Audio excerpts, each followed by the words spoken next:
sir, it's one of life's little puzzles that a busy executive who gets a half-ton of mail every morning never gets excited about it.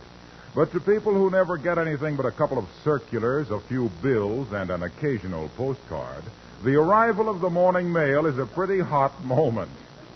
For instance, take Fibber McGee and Molly.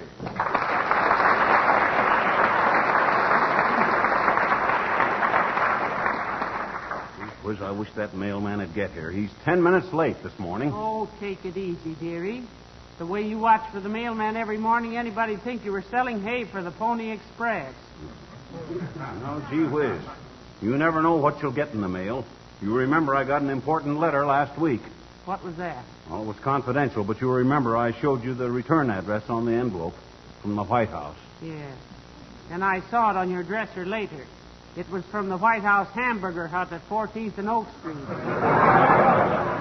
And they said thank you for your patronage, but from now on they weren't open on Tuesdays. What are you doing reading my mail anyway? Well, it was addressed to Mr. and Mrs. Fibber McGee.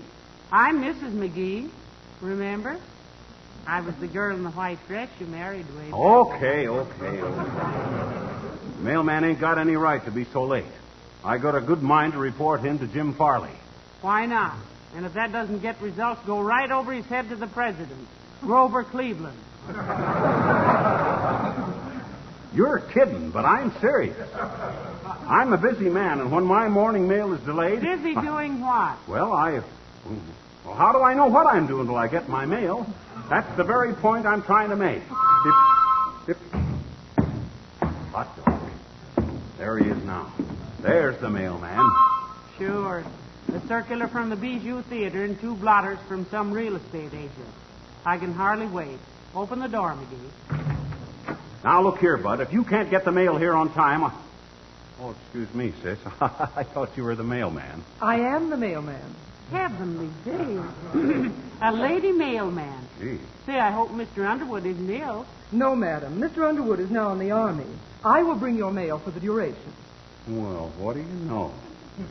One of these days, this country's going to have just 2 classes of people, soldiers and women. Not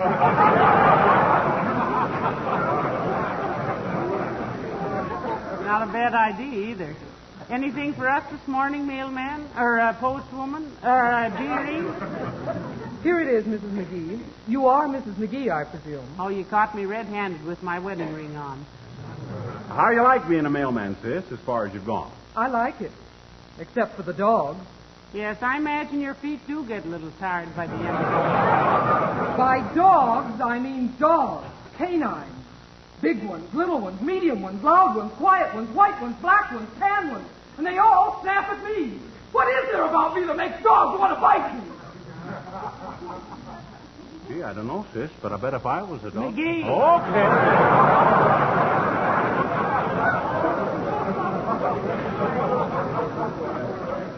Listen, it isn't you, dearie. All dogs get nervous when they see someone carrying a big package or a big bag. It's the mail sack that gets them, not you. Well, that's a comfort, because I like dogs. But I've been barked at, snapped at, rushed at, chewed at, snarled at, jumped at, and growled at till I feel like a burglar. Have you got a dog? No. Well, I'm in civil service. If you want me to stay civil and give you service, don't get a dog.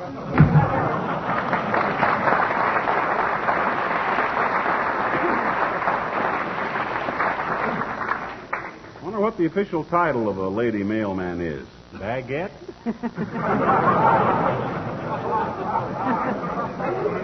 Ah, the poor girl.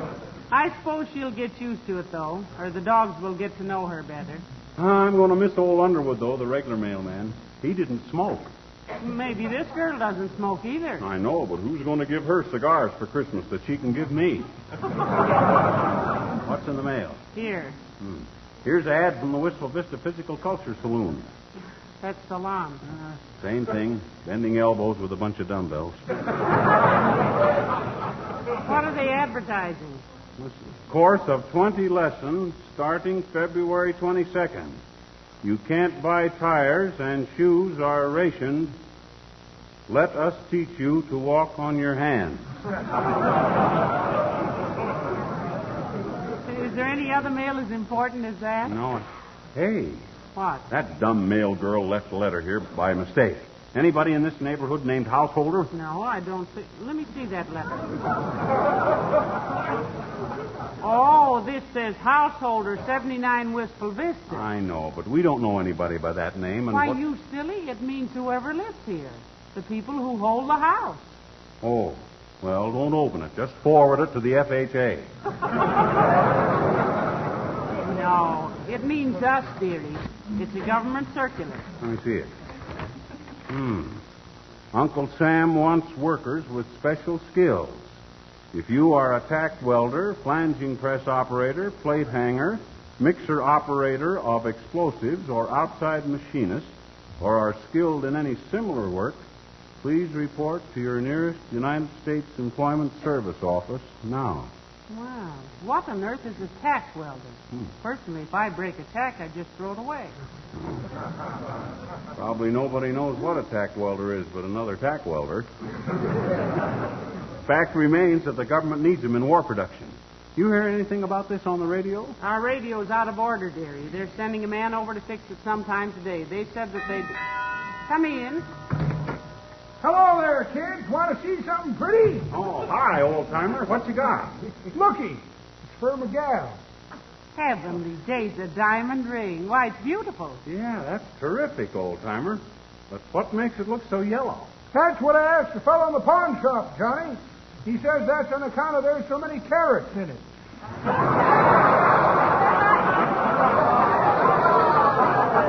I suppose that must be it. Are you and your girl really getting engaged? Well, we really got engaged last night, daughter. Bessie was sitting on my lap in front of the fireplace. We had the lights turned down kind of low, and I says, Bessie, I says, and she says, yes, Whitley. Who's Whitley? That's me, Johnny. Anyway, that's what I told her my name was. Oh. I call her Olga. I thought her name was Bessie. No, it is. Oh, Olga's a kind of a nickname I started. But why do you tell her your name was Whitley?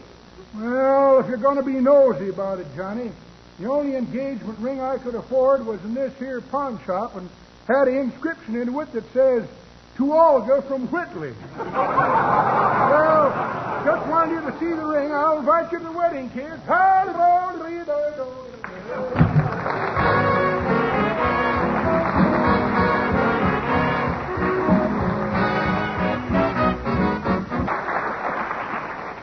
I still don't know how you're going to find any plate hangers or tack welders or outside machinists for the government if you don't even know what they are, McGee. Shucks, I don't have to know what they are. If you were an expert plate hanger and you were temporarily clerking in a bird store and you heard somebody say Uncle Sam was hungry for plate hangers, that's all that's necessary, isn't it? I'm going to spread the word around, that's all. And if I can find just one and get him working at war production, I'll be as proud as a pewter pigeon. You mean potter pigeon, dearie, made out of pottery. I do not. I mean one of them putter pigeons that putters around on the windowsill. Listen, that isn't putter in the windows, that's putty. And who ever heard of a putty pigeon? I didn't say putty pigeon. You said pewter. Well, what's pewter? It's a mug. That's what I says. I'd feel like a mug if I don't find the government can tackle it. And besides that, I'll get it. whoever it is, ask them did they ever work as an outside machinist. 79 Wistful Vista, Molly McGee speaking. Who? Oh, hello, Abigail, darling. I was wondering... What? Why, isn't that terrible? But I'm sure McGee wouldn't think of doing so... Yes, I know, Abigail, but... Oh, no, I'm positive. Well, you two may have your little arguments, but after all, when it comes to doing such a cruel...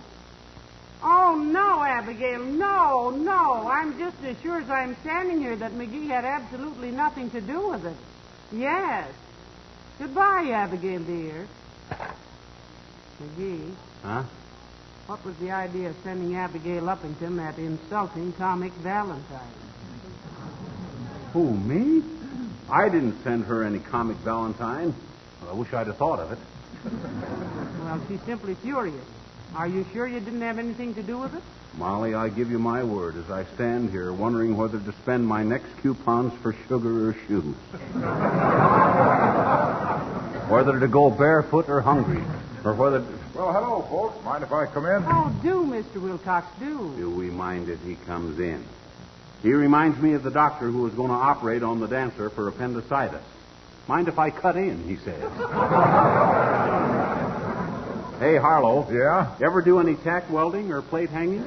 I don't know. What is it? Well, we don't know either, but the government wants very badly to get in touch with tack welders and plate hangers. And what were those other things, McGee? Well, here's the circular. Flanging press operators, mixer operators of explosives, outside machinists, and people familiar with similar skilled work. Ever do any of that stuff like that there, Junior? No. No, but I got a cousin in Milwaukee that's a pretzel bender. Well, I'm afraid bending pretzels is no great contribution to the war effort, Mr. Wilcox. Haven't you any special skills at all? Oh, sure. I'm a whiz-bang on the subject of preserving things with Johnson's wax, on how to seal wood and leather and enamel surfaces against dirt and wear and dust and dampness, on how Johnson's wax not only saves things, but gives them a new luster and a new beauty, that makes an old chair or cabinet gleam with pride, that makes housework so much easier by... Yeah. Oh, I'll bet there isn't a guy in the country that can tell you more uses for Johnson's wax in a house than I can. Mm-hmm. Windowsills, lampshades, luggage, floors, furniture, shoes. Oh, baby, shoes! Now, there, we got something. Did you know that... Mr. Wilcox. Yeah? One more question. Did you send Mrs. Uppington a comic Valentine? Certainly not. I never send anybody comic Valentines. I think they're brutal. Did she get one? She got one, Junior, and she thought I sent it. She was ready to come raging over here and beat my skull in with my own clavicle. I talked to her on the phone, and she was really loaded for moose, Mr. Wilcox. I'm afraid I didn't succeed in convincing her that McGee didn't send that Valentine either. Well, you haven't convinced me either. Oh, yeah? You really think I'm the type of guy that deliberately hurts people's feelings by sending them insulting Valentines? Suppose I meet somebody who's a tack welder, or one of those other specialists. What then? You just tell him to report right away to the nearest U.S. Employment Service Wilcox, office. you didn't answer my question. What question was that, pal? You think I'm the type guy to send people comic Valentines? Frankly, pal, I think you're not only the comic Valentine type, but the squirting flower in the coat lapel type. The chewing gum on the doorknob type. The look through the telescope and get a black eye type. And last but not least, the bomb that goes off when you start your car type, and I'll let you know if I find any plate hangers.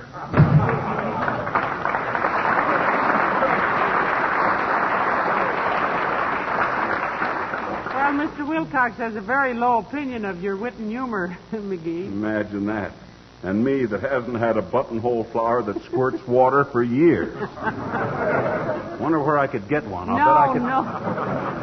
Stop it now. First thing I know, you'll start pulling chairs out from under people as they go to sit down. I will not. That's something even I don't think is funny. And you know why? Why? Because the last time I did that to a guy, he slugged me.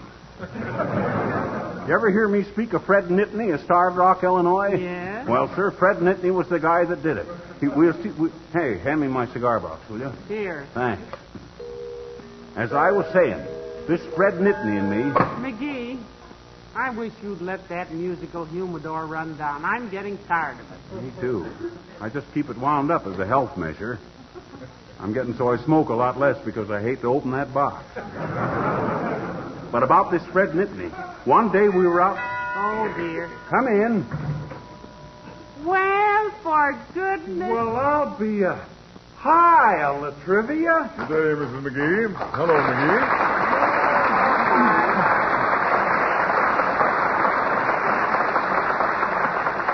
Oh, my, isn't this nice? Mayor Latrivia. Thank you, Mrs. McGee. But it isn't Mayor Latrivia anymore, you know. It's just plain Coast Guardsman Latrivia. Oh, you certainly look wonderful in your sailor suit. Molly, please, not sailor suit.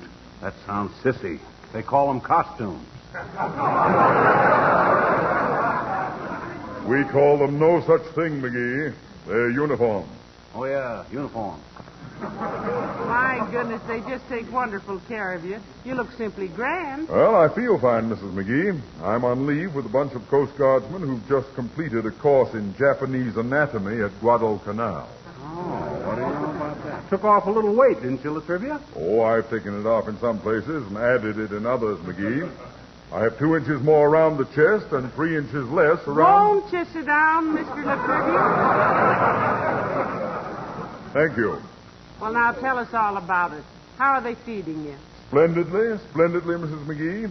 I hope you and McGee can come and visit our base one of these days. Southern Section Training Base at San Clemente, California. We're very proud of it.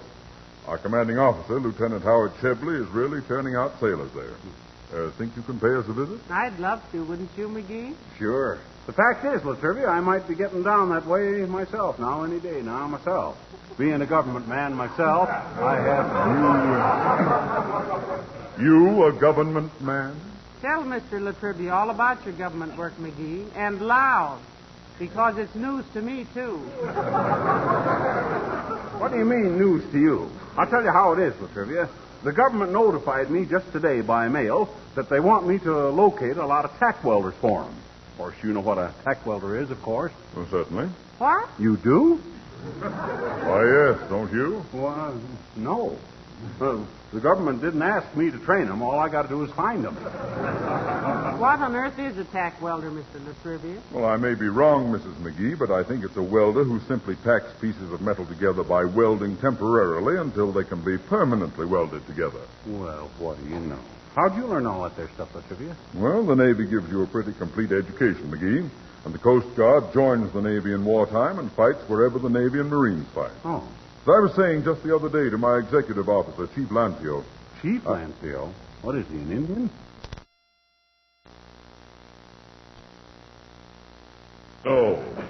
In the Coast Guard, chief means chief petty officer. Oh. You see, I was telling you... Excuse me, but how long will you be in town? How long a furlong have you got? You don't mean a furlong, Molly. A furlong is a horse.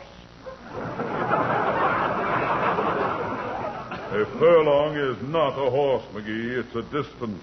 Oh, you mean furlong is quite a ways, like a fur piece. I tell you, a furlong is a horse. You've seen it on racing programs. This race is for 7 furlongs. That means there's 7 horses in the race. Oh, don't be ridiculous, McGee. A furlong is 220 yards or 1/8 of a mile. A likely story. Who ever heard of a horse 1/8 of a mile long? Stop arguing, dearie. You haven't seen all the horses in the world. If Mr. Latrivia says there are horses that long, I believe him. But I didn't say that. I merely said that... trying to back out of it, eh? Now look here, Latrivia. I'm not trying to back out of anything. I just said that a furlong was 1/8 of a mile. Well, if that isn't a long horse, I never saw one. But I didn't say it was a horse. I'm not that stupid by a long shot. A horse 1/8 of a mile long wouldn't be any long shot, Latrivia. He'd be a sure thing. He'd be halfway around the track before the other nag. But I tell you, I wasn't talking about horses. I merely said that a furlong was 1/8. I mean, a furlong was when a serviceman... How could a horse be? A furlong, 1/8 of a sailor... McGee. Yes? As long as you're a government man, please use your influence to send me to Tunisia or New Guinea or someplace, where a man can see what he's fighting. Goodbye!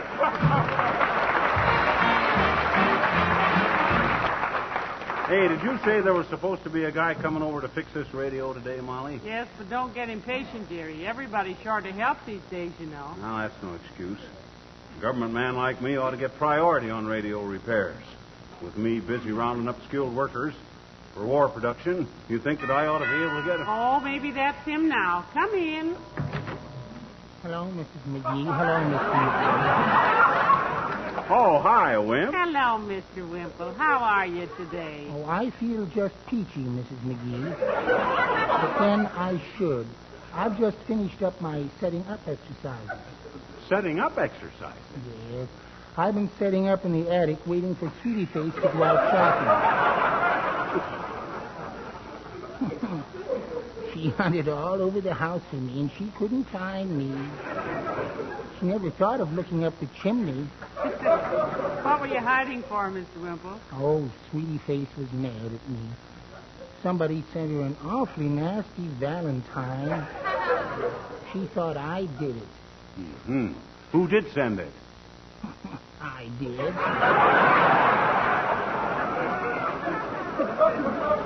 Why, Mr. Wimple, that was mean.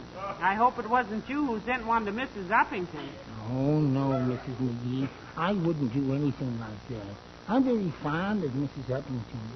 You mean you think more of her than you do of your own wife? At times, yes. What times? Oh, times like from when Sweetie Face and I were married up till now.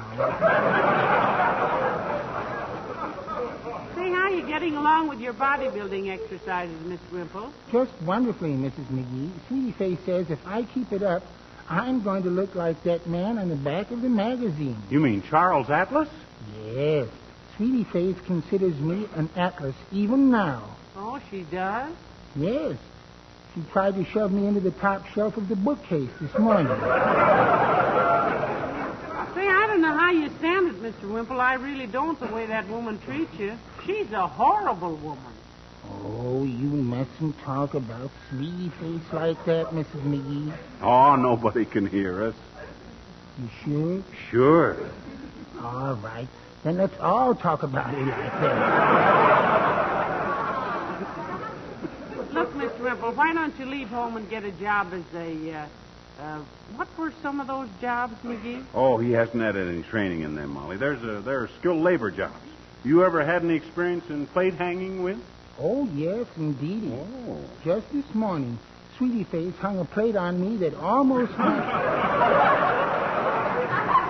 No, that's one of the jobs that's needed in war production, Mr. Wimple. You see... Oh, do you have to go? Yes, I'm afraid so, Mrs. McGee. Sweetie Face is due home any minute now to start dinner, and I left the gas turned on in the kitchen. The house is simply full of gas fumes. Boy, she's liable to blow herself to pieces. Yes. Goodbye now.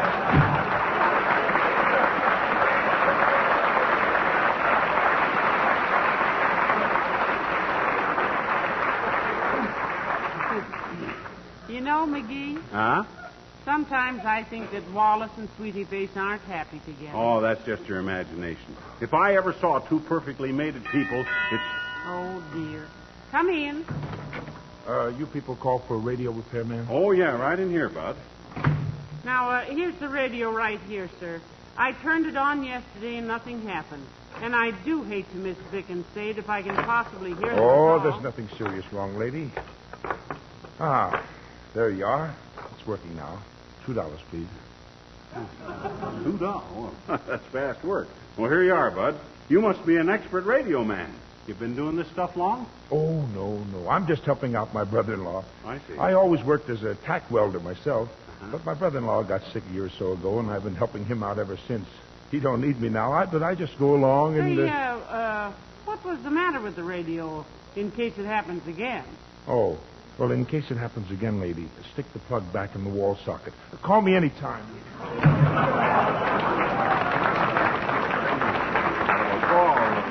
For goodness sakes, $2 for sticking the plug back in the wall socket.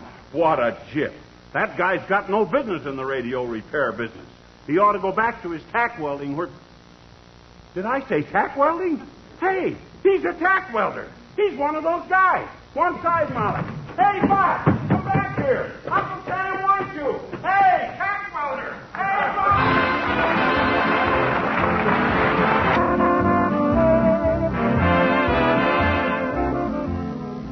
Ladies and gentlemen, no fooling. The government does need skilled workers in the lines we've been talking about. I'll repeat them again. Tack welders, flanging press operators, plate hangers, mixer operators of explosives, outside machinists, and people with similar skills. If you can do any of these things and aren't in war production work at this time, do your country a good turn and report to your nearest U.S. Employment Service office. Skilled workers in Canada, check with your governmental employment officer. Don't forget, it's your sons of toil that'll help put those